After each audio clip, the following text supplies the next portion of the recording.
Hello, everybody, and welcome to yet another contemporary math video.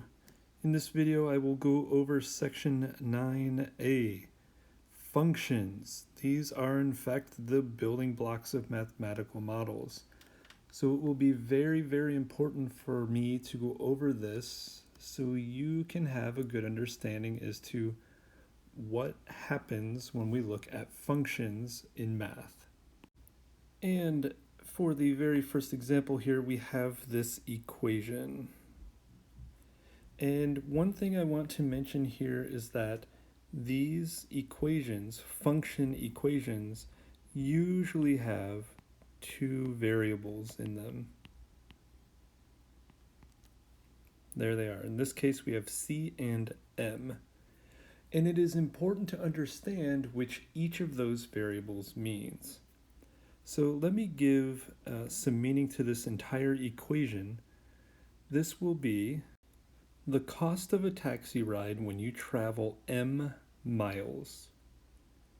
So it would be nice to understand what each of these letters is representing.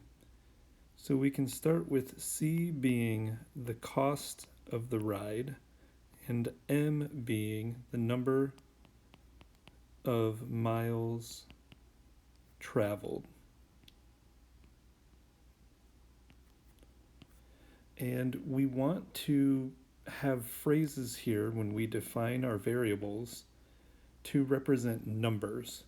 So if I just say miles here, that's not good enough. We want to know some number of miles. So make sure the phrase represents that. In fact, we can also do units. I should be writing cost in dollars.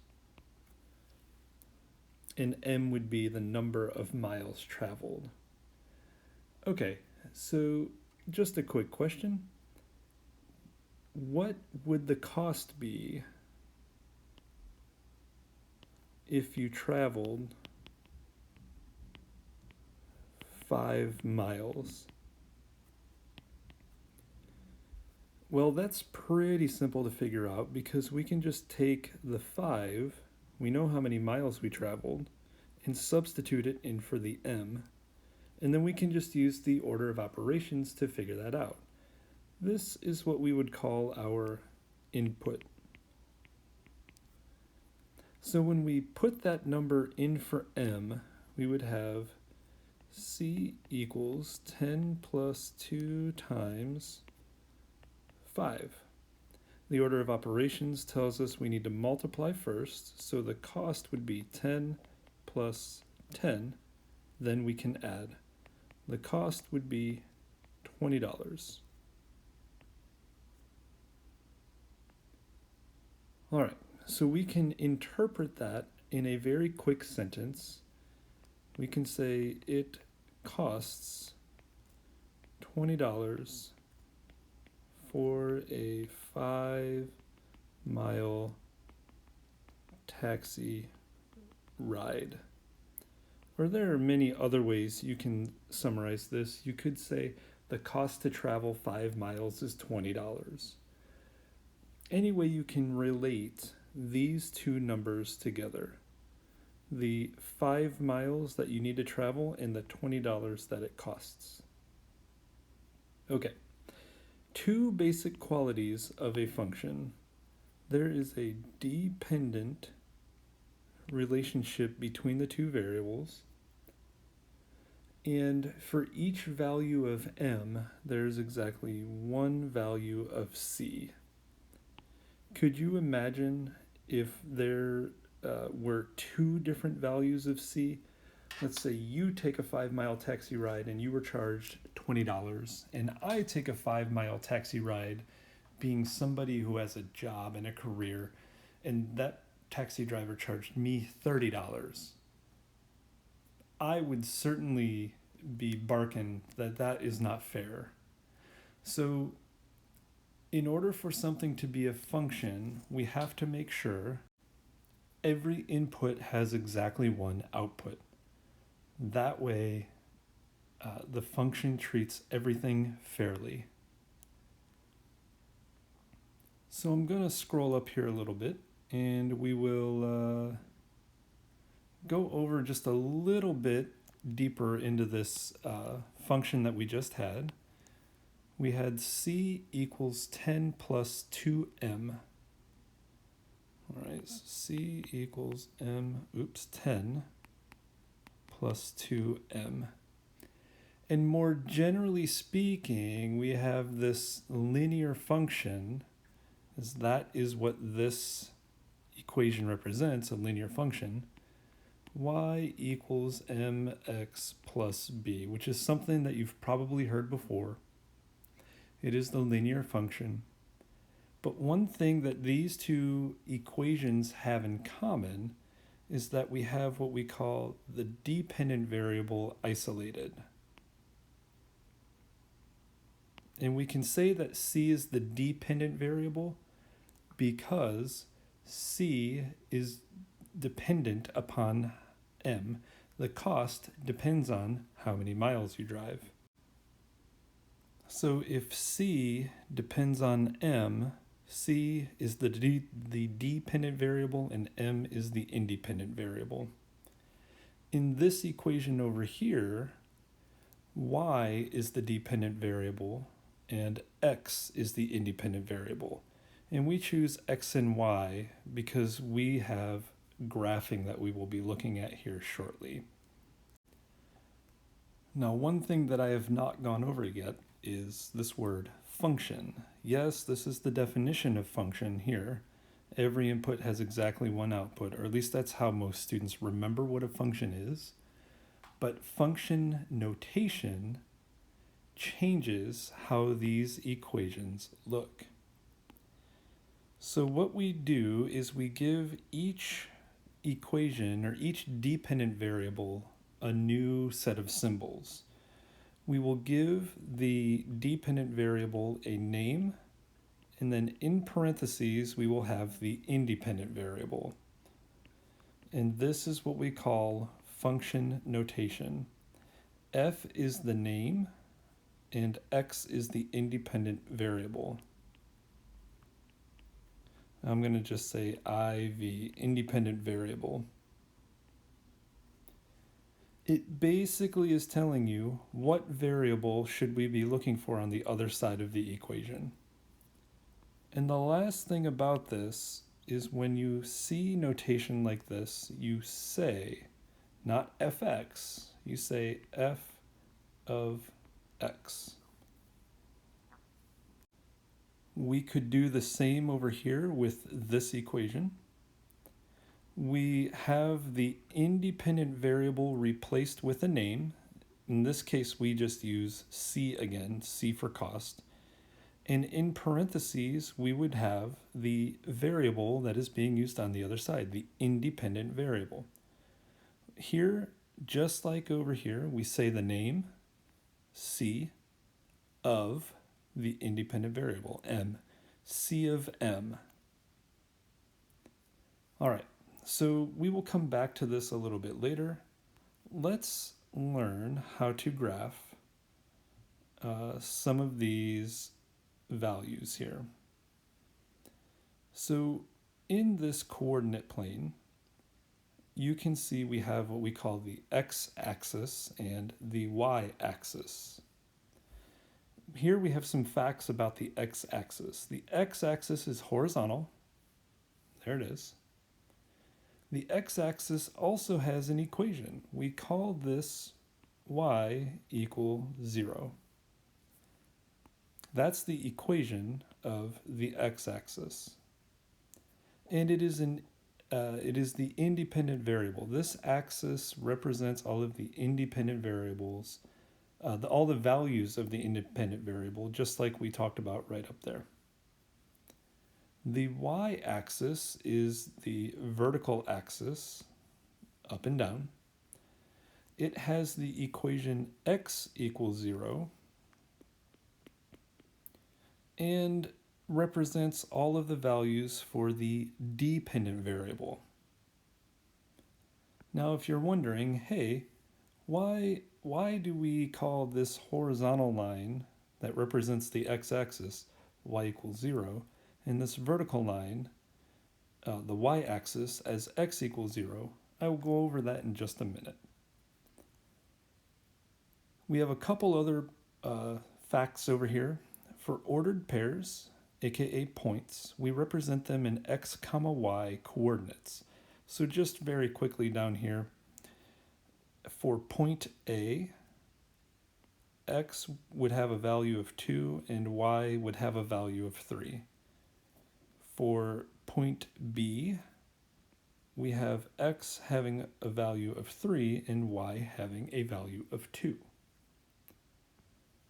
Now, we have one other point here, and that is right here where the x and y axis cross. We call that the origin. And the origin has an x coordinate of 0 and a y coordinate of 0. And this is where we start all of our graphing. So when we start plotting and labeling these points down here, all of these coordinates tell us where we need to go as long as we start at the origin. And you can see the origin is where the x-axis and the y-axis cross. So the x value here should be 0, check.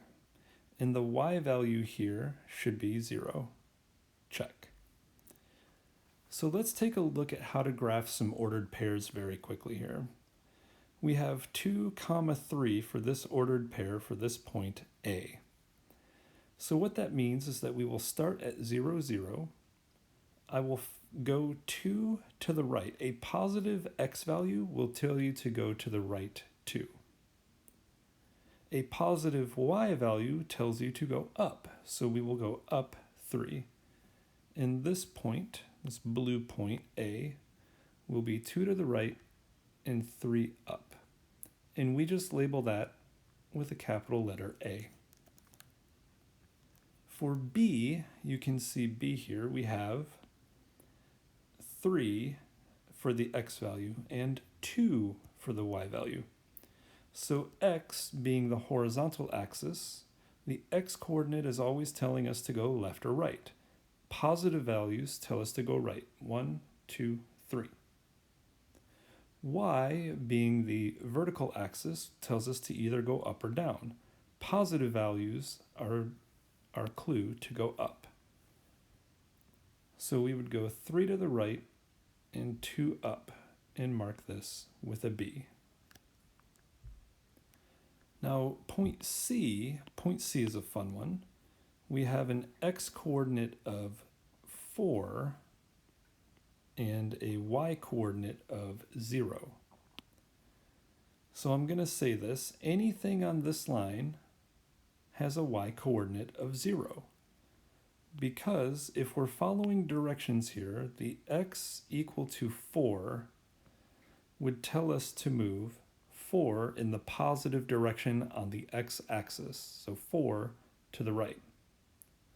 The y coordinate being 0 tells us don't move anywhere else. So I have point C right here. Now we get into the negatives. With a negative x value, since the x-axis is the horizontal axis, if we move to the right of the origin, it'll be a positive x movement.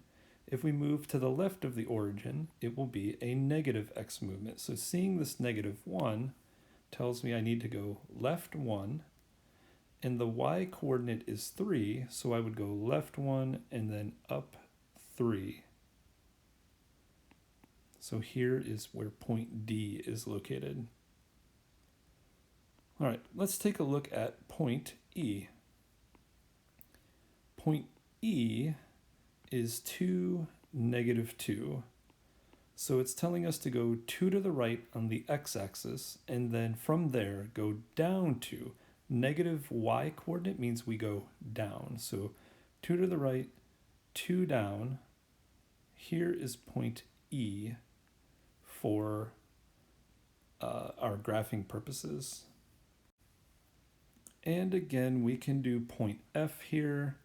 F has an x coordinate of -1, and there's a y coordinate of -4. So negative for the x tells us go left.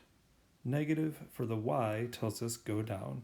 So from the origin, we would go left 1 and down 4, which would put us right here.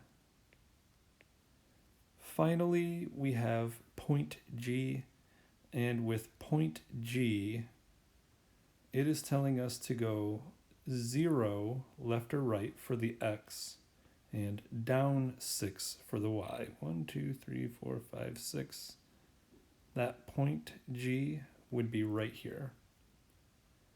Now the last thing that I want to say here is you can see the x and y axis break up our graphing grid into 4 areas. 1, 2, 3, 4. We call these the quadrants. There are 4 quadrants to our graphing plane. The first quadrant is here, so I will mark this with a Roman numeral I. The second quadrant is here. Right? We're going to move counterclockwise. The third quadrant is here. The fourth quadrant is here. So we numbered these quadrants because anything in the first quadrant all have the same characteristics. They will have a positive x value and a positive y value. So if you look here at points A and B, both of these ordered pairs are listed out over here have a positive x coordinate and a positive y coordinate. Over here, quadrant 2, we know point D is in quadrant 2, and every point in quadrant 2 will have similar signs. The x coordinate will be negative and the y coordinate will be positive.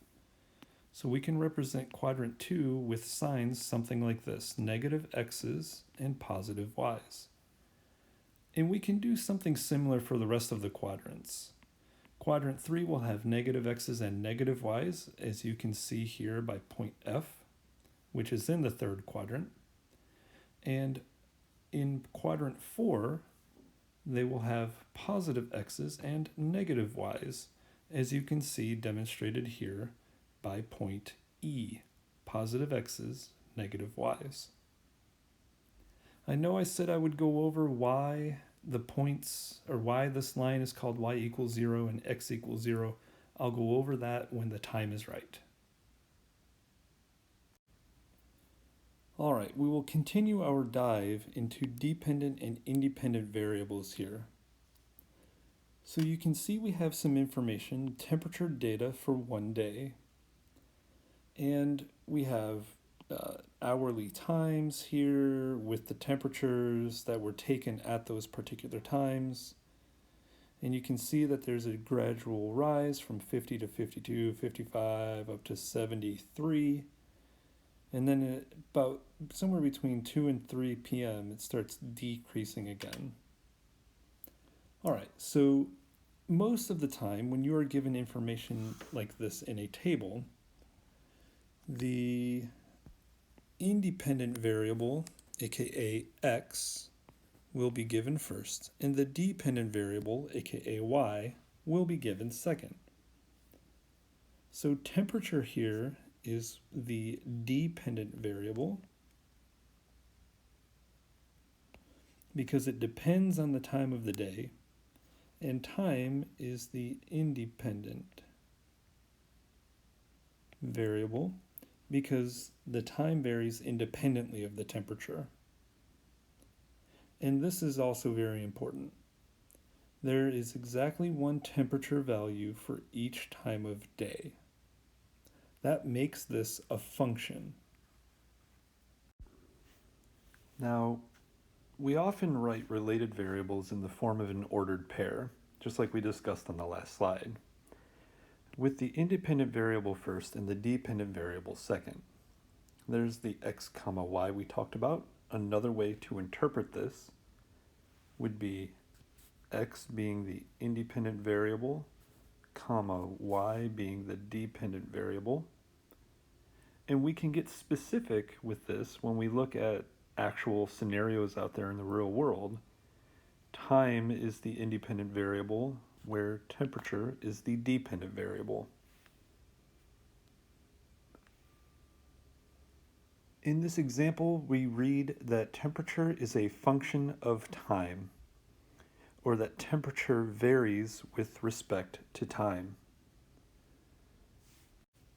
So when we graph these, since time is the independent variable, which is the x variable, we can now be much more specific down here. Instead of just writing x, we can write that this is time.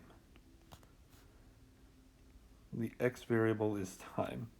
And very similarly, on the y-axis, we don't just write y, we can write that this represents the temperature. And now that we have an x and a y axis, we can talk more fully about this idea, the domain and the range.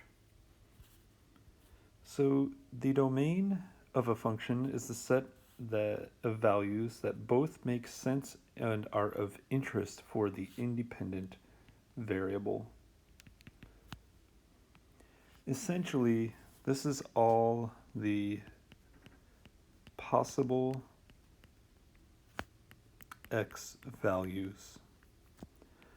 And we can represent that down here on the graph if we say 6 a.m. to 6 p.m. and all of the times that are in between. That is what we represent as the domain. Similarly, the range of a function consists of the values of the dependent variable that correspond to the values in the domain. In this case, for the temperature, we have a low value of 50 and a high value of 73. And all the numbers in between, that is what we would call the range. Now that we know the domain and the range, we can use that information to draw a graph. So we use the horizontal axis for time, and we use the vertical axis for temperature. From last slide, we were given a lot of information about the temperature based on whatever time it was during the day. So now we will plot those points along the graph here. But before I do, I want to make sure that everybody understands that down here we started at 6 a.m. and we will increase the hour by 1 for each spot we jump to the right. So this will be noon here. This will be 1 p.m., 2 p.m., 3 p.m., 4 p.m., 5 p.m., and 6 p.m. And you know that there are 12 hours between 6 a.m. and 6 p.m., so you can see from 0 to 12, there it is. And we have the temperatures listed here. So let me plot some points here. At 6 a.m., it was 50 degrees. So put a dot there. At 7 a.m., we're about right there. At 52 degrees. At 8 a.m., we were at 55 degrees. At 9 a.m., 58 degrees. Then we moved up to 61 degrees, 65 degrees, 70 degrees. And then we hit our high at 73. And we dip back down to 70, 68, 65, and then 61 degrees. Now these are just snapshots in time between 6 a.m. and 6 p.m. But throughout the day, it's not like the temperature just randomly jumps from 50 to 52 degrees or from 65 to 70 degrees. It's going to be a gradual increase between these two temperatures over this hour time length here. So we can come back and connect all of these dots so that it's nice and curvy. There we go. And it is possible that the temperature between 1 p.m. and 2 p.m. did go above 73 degrees. Remember, we're just taking a snapshot. So there you have it. This is the graph of the temperature based on the time. One last thing here is what I just stated. We have 13 individual points plotted. However, every instant of time has a temperature, and the temperature changes continuously throughout the day. If we want the graph to give us a realistic model, we should fill in the gaps between the data points, connecting the points with a smooth curve. The very last question here, is the graph valid as a model of the true function? Explain. Well, is this how the temperature normally works throughout the day? Most of the time, yes. In the morning, it's cooler, and as the sun rises throughout the day, it gets warmer and warmer and warmer. And then, about middle of the day, the sun peaks, and then it starts going down, and it gets cooler, cooler, cooler. So we could say this is a reasonable model since temperatures tend to warm throughout the day and cool in the evening. So I very much hope this introduction to functions gives you a better understanding as to how they work and where you can find them in the real world. Good luck.